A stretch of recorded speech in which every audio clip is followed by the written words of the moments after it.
Hello.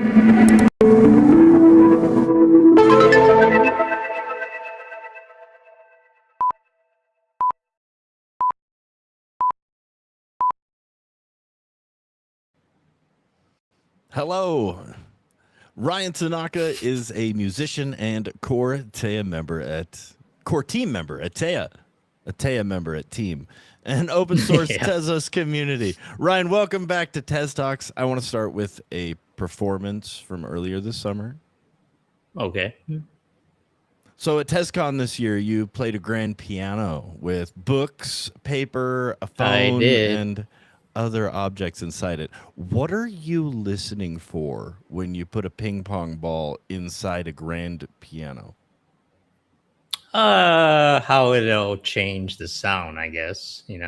Um, were you gonna play some footage or something, or No, I'm you just know? curious. Like, did you know what you wanted it to sound like?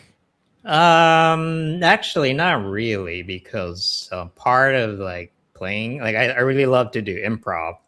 So like part of playing for me in that kind of style is really like the surprises you get, you know, from like trying something new, and then what will happen when we throw something, inside of the instrument, and how would it change? After a while, but I've been doing this a while, so I can kind of predict, right? I've done the ping pong thing before, but um, no, that was a great piano because it was a really crappy piano, and like even the lid wouldn't close on its own, so I had to tape it up. But the nice thing about it is that sometimes some piano technicians, they get really antsy right when you like mess inside, because it is kind of like sensitive stuff, and pianos aren't cheap, right? But for that one, no worry, you can just do whatever you want. And so I had a blast with it. Yeah.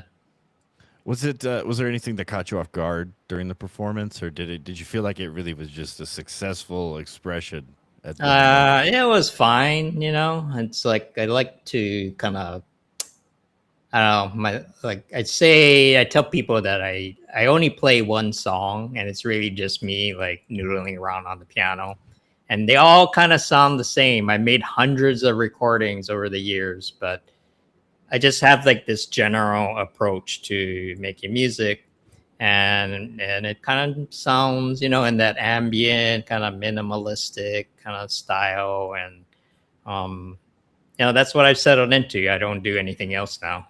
It's like that's my voice, so to speak. Okay, well, piggybacking off of that, you say you've done hundreds of recordings. You said you hate making album covers, though. What is it about them that bothers you, my man? I'm just not that great at making. I'm not a visual artist. I Okay, I this is have fair. done I have done like front end code, and I can move like some stuff around, but I think that's a different skill than like knowing how to draw or paint, or I've never really had those skills, so I've always like.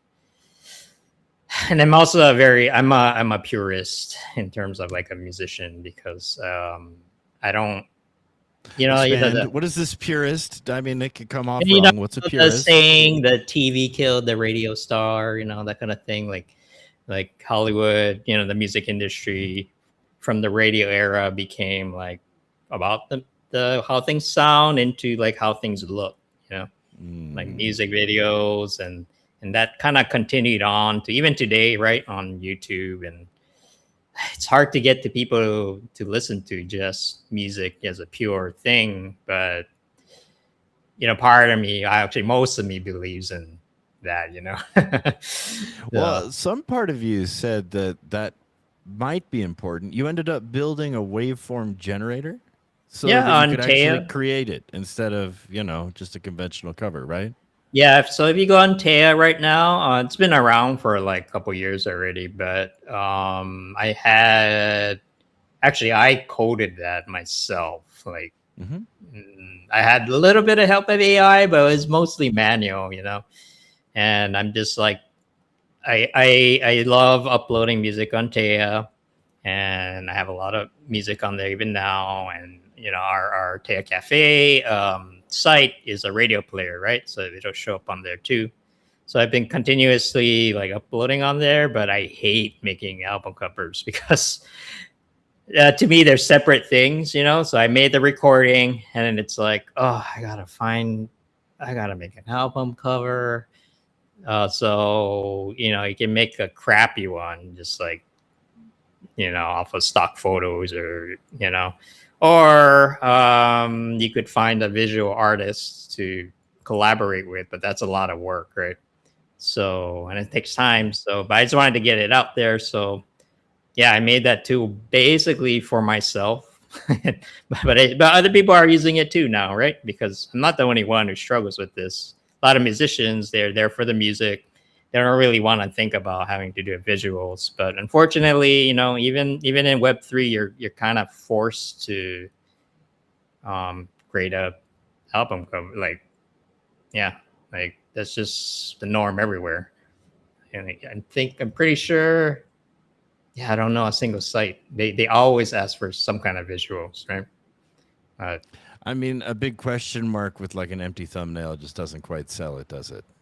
yeah, and it has to do with, you know, sales, and I get it, right? When you put it on a website, you have to have something, I guess. And But when I say sell it, I don't mean literally sell it. I'm saying like give the idea something relatable for someone outside to want yeah, and be I mean, compelled it's an to art form explore. in itself, you know, and it's not to say that there's no value in it. It's just, at least for me, like I'm so hearing focused, you know, it's more of a distraction. At least, you know, for my music, like, I would rather people listen to it and look at whatever's there.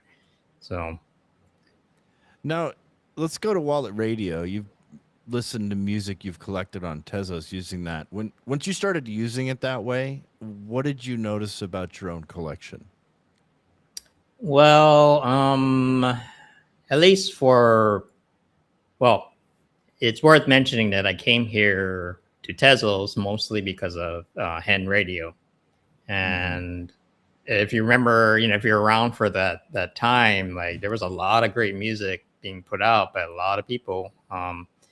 And then but they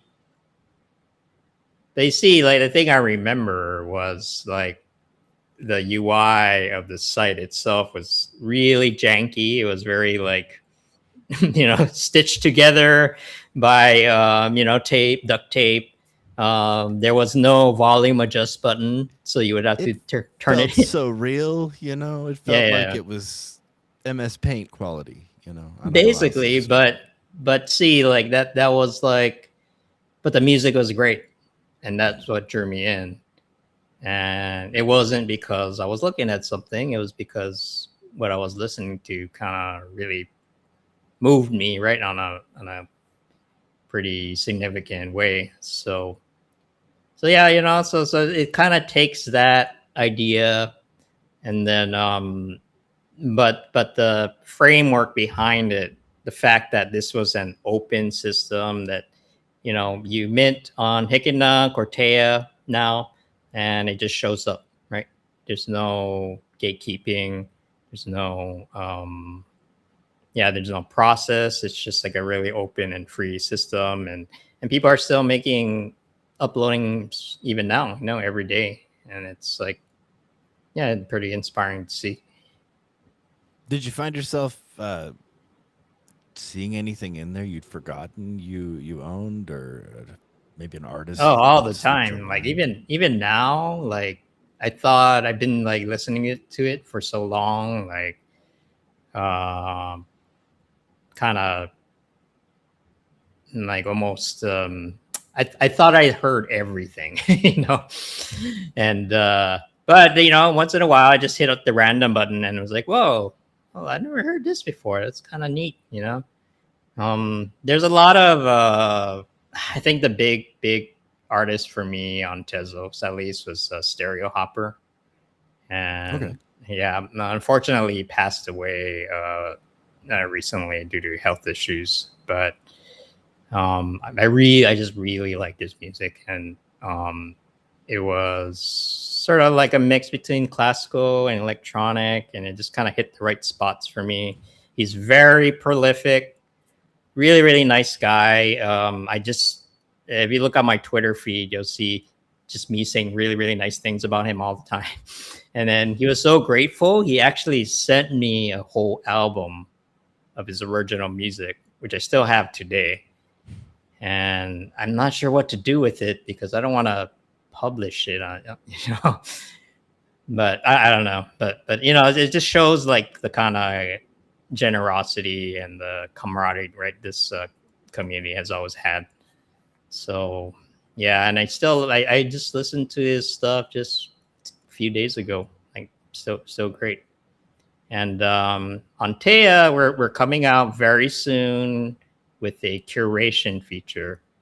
And what this allows people to do is that you can finally make collections, like you know how they have it on Object, like collections of work.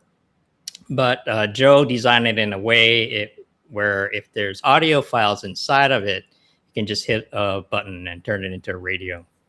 So yeah, so someone, Tesberry Pie, was good friends with Stereo Hopper. Um, he made a album dedicated to him, his music, and then now you can just hit play, and all his music is there. And so yeah, I'm hoping, you know, this is I think there's a lot of potential in this feature because it's something people have been asking for a long time. It's finally here, and we're gonna try to get like the musicians in on it. Very cool. Very cool. I like simple access roads. You know, Yeah, it's it's hard so when you it's so gotta. simple, but it took a long time to get here. You know. Yeah, Simplicity is not easy to create. Like yeah. effective simplicity is not easy. Good job. Excellent work. All right, I'm going to So, pivot here. Are you ready? mhm, sure. Do you remember poll number 42? It was a Teia proposal about auctions and collector notifications. Someone pointed out that Teia could end up covering long-term storage for work sold elsewhere without getting the fee from that sale. And you said you hadn't considered that. When you saw that, where did it leave you on the proposal? What? Wait, that's a complicated question. Hold on. Yes, it is. But you're I'm a gonna. complicated individual. So back, this Oh was man. December, I believe, December Okay, 2025, okay. right? And we were talking about, Whole number. That's very specific. Oh man, I have to look it up. Whole number perfect. 42. You said. Yeah. Okay. 42. You know, maybe this is not a bad thing because people are finally starting to use the polls. Yeah. Well, Yeah. why don't you tell us about the polls while you look it up? Keep yourself Oh, distracted. okay. Okay. Implement an auction system and notification for collectors. Okay. So something like similar to what Object has. I mean, the results of the polls basically said we don't want that, you know, Teo.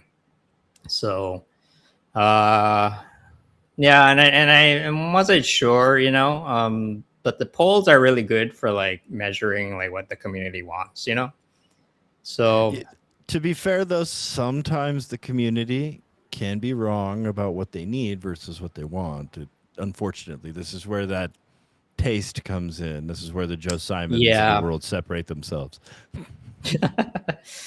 well, you know, I think like the way we think, like Taya and Object thinks of each other, you know, we're like sibling sites, right? And we're both kind of using the same resources, right? And we do index each other's works for to some extent, and but I think we're appealing to different kinds of crowds. At least for people on Taya, they don't want to kind of deal with the hustle and bustle that comes with auctions or yeah, most of the members, I don't know about now, but most of the members initially were against like bids and notifications, right? So they wanted to keep it a very pure place where the art kind of yeah, a little bit more quiet, I guess, more Do you feel that same sentiment to this day? Is it shifting a little? Well, we are. If you notice, in the last couple months, we've added a lot of features around basically turning Teia into a social media site. You know, and accept that everything's on chain. So every time you do something, it's a transaction. And like we took it down all the way down to like comments on artworks. We have forums. We have a blog now. We have chat rooms. You know, so and it's kind of like a big experiment to see like do people really want this kind of like it's a very thorough system where everything's managed by the blockchain. Moderation is done by the DAO team, and we have a moderator role now, you know, for people who are voted in. We have a wiki system that has its own proposal and you know, review process. So yeah, so now the challenges, and we're trying to get support for this, is that we want to see if this can like attract more users to the site, because yeah, if they don't want to get involved with like auctions and you know, those are just the things that Object provides. We're trying to do it in a different way, you know. So we're trying to build our community around usage of the NFTs as opposed to just pure sales. That makes sense. Absolutely. Separating yourself in the field makes complete sense. Yeah, and every There's time no someone reason does to. something, yeah, we get a small transaction fee.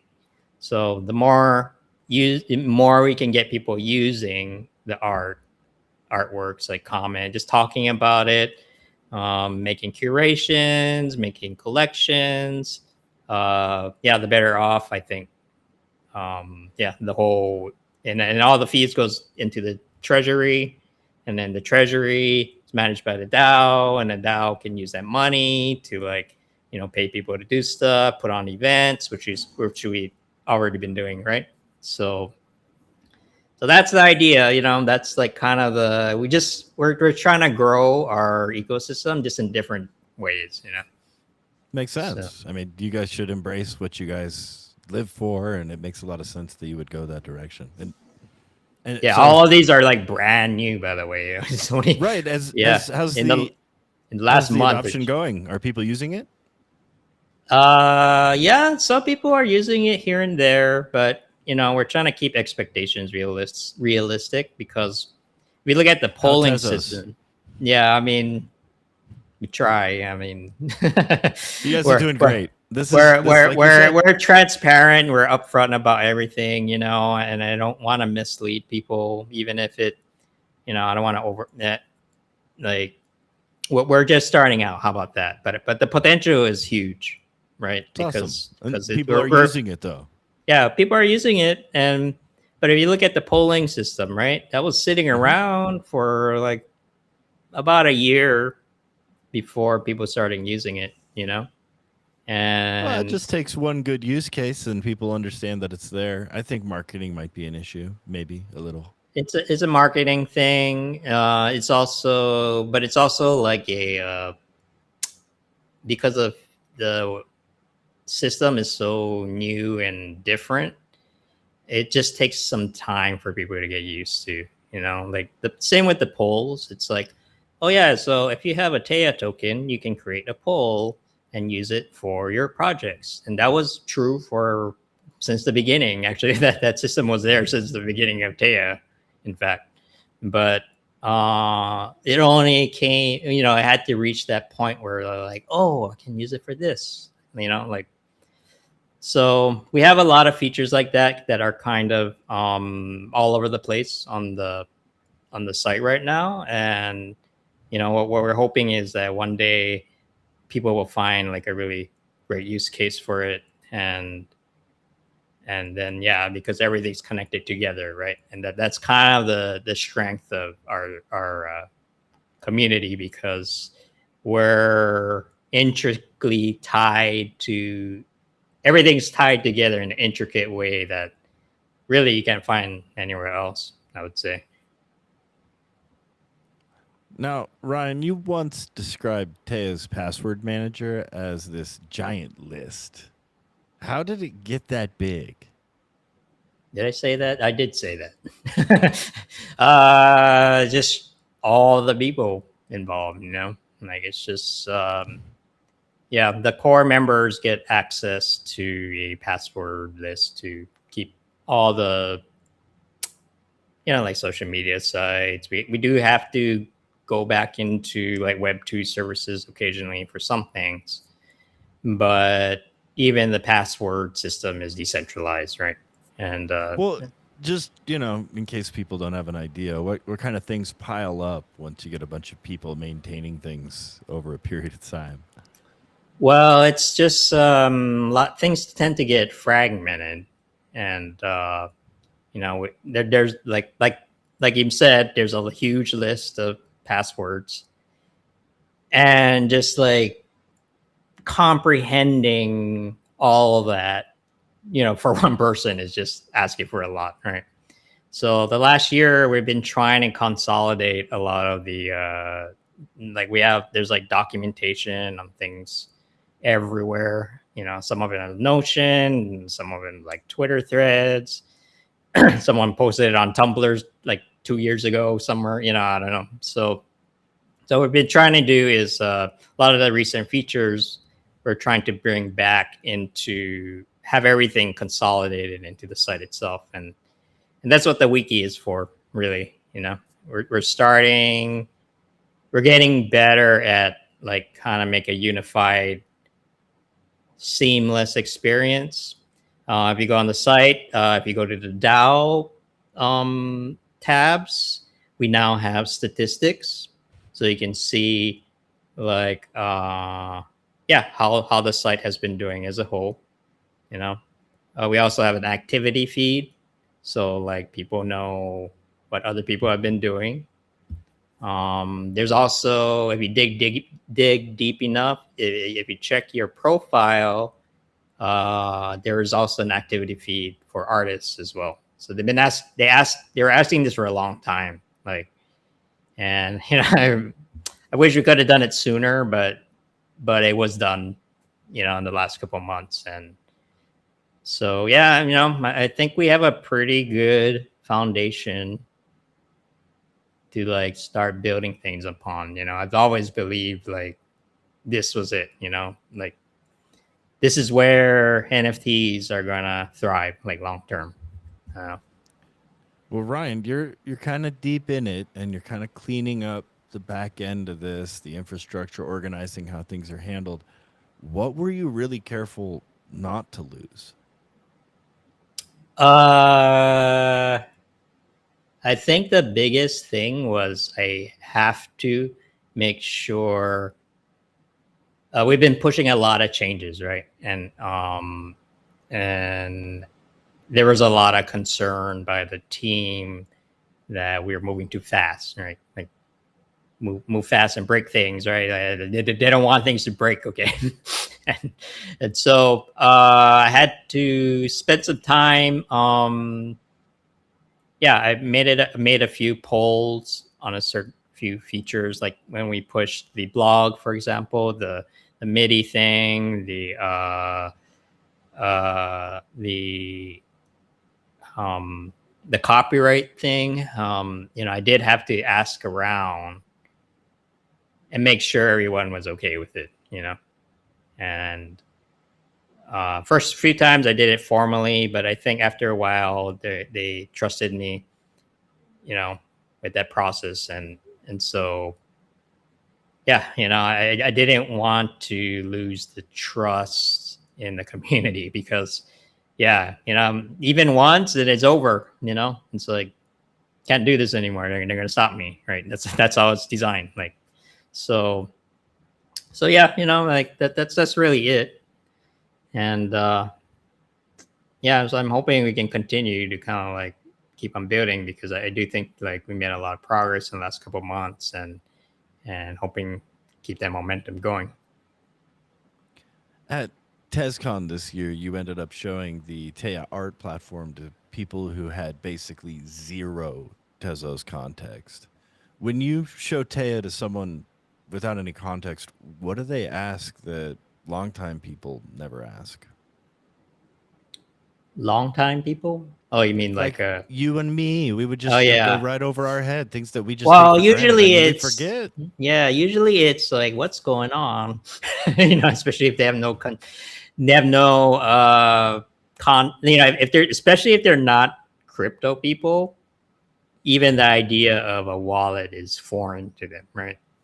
Mm. So one thing, yeah, I've been pitching our startup a lot lately, and then we kind of settled on a like a quasi model, you know, for a company. It's like just gets straight to the point, right? It's like Teia has no database, there's no login, it's only the blockchain, you know, and that's kind of what sets us apart from what everyone else is doing because you can't really find that anywhere else, at least not to the extent that we're doing it, you know. So so yeah, a lot of the times it's like, oh, how do I log in? I'm like, there is no login. I'm like, oh, Is there ever so going to be a login? no, Do you feel like unless that we opinion of yours will ever change? if we get takeover and taken over hostile takeover of the DAO, which I don't even know how that would happen. You know, they would have like there would have to be significant overturn to the team because 99% of the team likes it this way, you know. And so you know, like I've been doing a lot of pitching, like I've been like applying to accelerators and like trying to raise money for company, you know. Mm. Yeah, oh, if there's anyone out there, we're looking for angels, by the way. But I got to show. I have to show. But yeah, you know, we are getting some pushback from it. It's not surprising because right, like why wouldn't you have a login? Why not collect people's emails and like just make it easier for people? But we're kind of way in that. You know, this is as pure blockchain as you're gonna get people, and if you want that, you know, we're here. You know, so so yeah, that's kind of where we're positioning ourselves. You know, like most of the, at least from what I've seen, like most of the startups now, like 90% of it's all AI. You know, and then Okay. we're the only weirdos in the room trying to do this NFT blockchain thing on a Tezos, you know, which is a chain that most people haven't even heard of, right?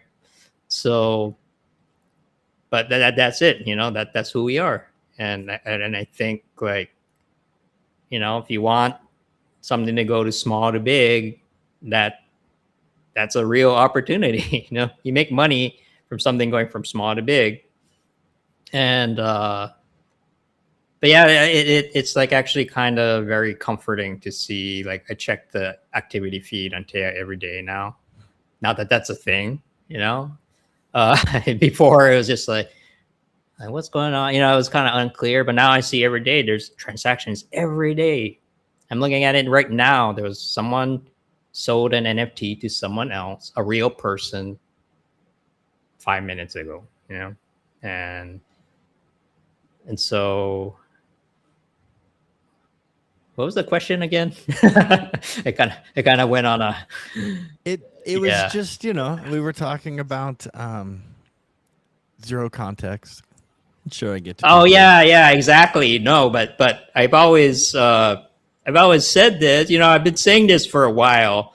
Like we need to get out of our bubble. You know, we need to Mm. convince someone outside of our ecosystem that this is worth something, and that is basically what I'm doing right now. You know, and Yeah. uh is it gonna work? I don't know, but but I still believe in it. I still believe we are doing something very unique that some, you know, that the world needs. I think we're solving a problem because the thing about Teia is that because everything's on the blockchain, everything is accountable. You know, if the moderator does something sketchy, it shows up on the blockchain, right? If there's someone being a bully or doing something illegal, it's right there. Like it's arguably the safest place on the internet, I would say, right now. Right now you go everywhere, you don't know what's going on, right? Who knows? They could be censoring your thing. I don't get half my notifications these days. Fake news and just And that might misinformation. just be inefficiency in the system. It might not even be overt censorship, sir. Yeah, I don't know, but and a lot of it comes from the fact that bots and AI, they take advantage of things being free, right, on the internet. We're actually a microtransaction based system, I guess. Like everything you do But I is mean, everything you do serves a purpose. Microtransactions arguably are a way to bleed hope out of a customer, whereas yours are functional transactions. You just technically, instead of relying on the structure to execute, we get yeah, to it's not execute. a game. Well, I guess No. everything's a game, but but Well, yeah, isn't this we're just a not big game? we're not trying to extract people anyway. You get what you see is what you get. Yeah, It's, you can see value in what you're spending. It's not a gotcha. It's not a yeah. secret egg with maybe the hand buzzer that you And if wanted your whole someone life. spams us, then at least we're getting something out of it, right? Fair. Rather than it being a drain on the servers, right? Which is the case for like most places. So yeah, I know our system's sustainable. It's everything is verifiable, and the data that we have, we've been experimenting with like using AI on top of blockchain data on Teia. If you check the blog, there's like been automated reports. That's pretty cool. Like it shows sales and featured people and all those things. So I think there's a lot of potential, to like even in the age of AI, like I still think it can serve a valuable purpose, especially in the arts. Well, Ryan, thank you for coming back to Tez Talks today. It was a Sure. great conversation, and I Yeah. Thanks for appreciate you having me. joining us. Well, thank you all for joining us in today's episode of Tez Talks. Thanks for watching. Take care.